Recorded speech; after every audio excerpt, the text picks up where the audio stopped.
Folks, we are joined once again by Eric Snodgrass, Science Fellow for Nutrien Ag Solutions, to chat weather on this week's Farmer Forecast. Eric, thanks so much for joining today. It feels like there's a lot to talk about because, a couple weeks ago, we were having a complete 180 conversation where we were concerned we weren't going to be getting some timely rains. Now, here across the Midwest, we're getting a lot of rain. And I was looking at the forecast earlier today, and it looks like pretty much for the next 2 weeks, it feels like there is a chance of rain that's going to happen here. But walk us through a little bit of this current weather pattern that's going on.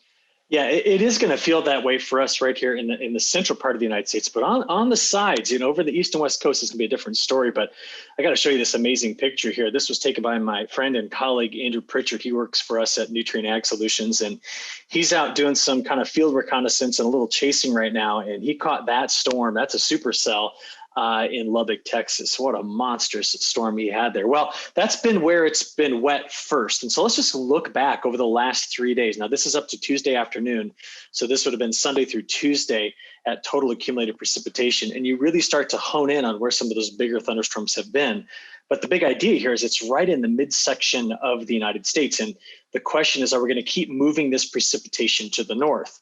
If we look at a radar here on Tuesday afternoon, we can see that the overall motion is to advect that moisture farther and farther to the north. And it's good. We need to do that because of the dryness that we do have in place around the country. So Delaney, let me show you that next here.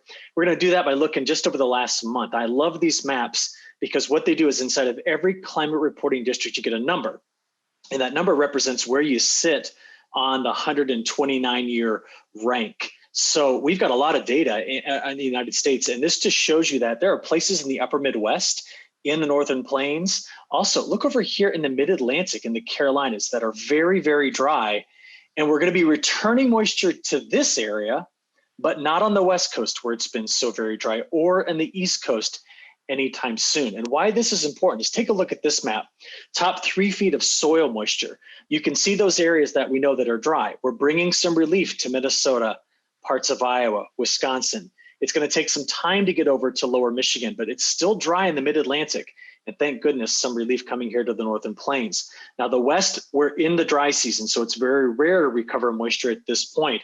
And why that's so critical is just take a look at the latest drought monitor map that was released last week.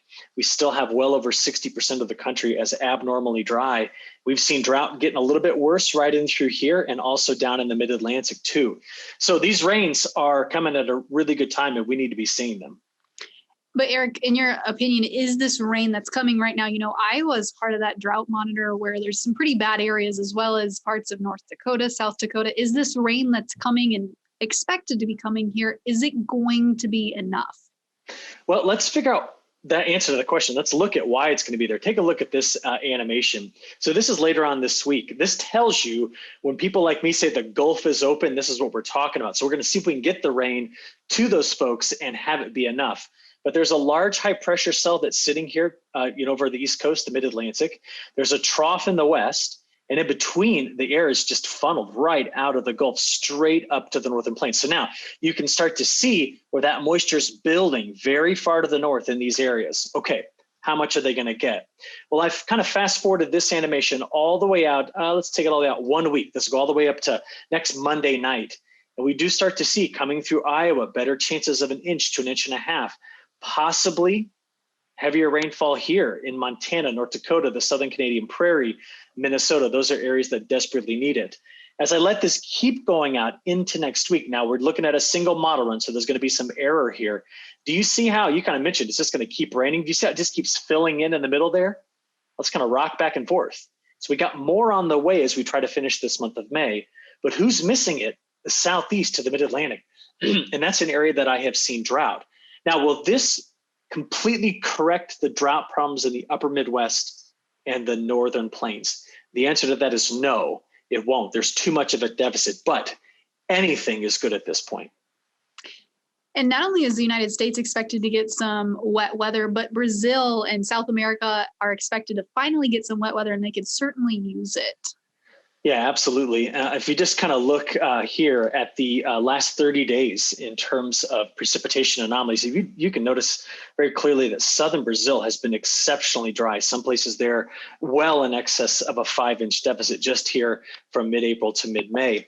And that's why when we look at the drought severity index down there, we find that most of the region that we just highlighted is in extreme to exceptional drought. Those would be the highest categories of drought stress in that area. Well, as you mentioned, some precipitation is coming back in.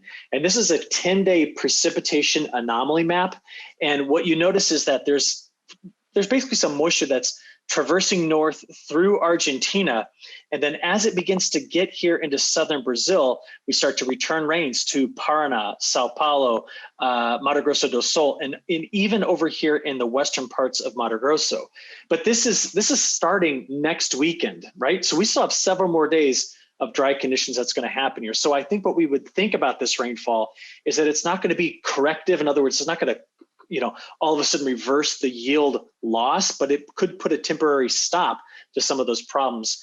And if the rains continue, they could have a halfway decent finish to the season, but this is far from ideal. And the damage we think has already been done to this crop. At least better than 60% of it has been stressed by extreme to exceptional drought.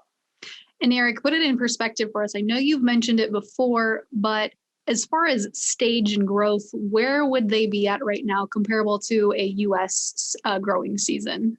Sure. It's a little difficult this year because some of the crop was planted between 3 and 6 weeks late, but this would be the equivalent of missing out on the rain in the month of late June through much of August. That's what a lot of this crop missed out on.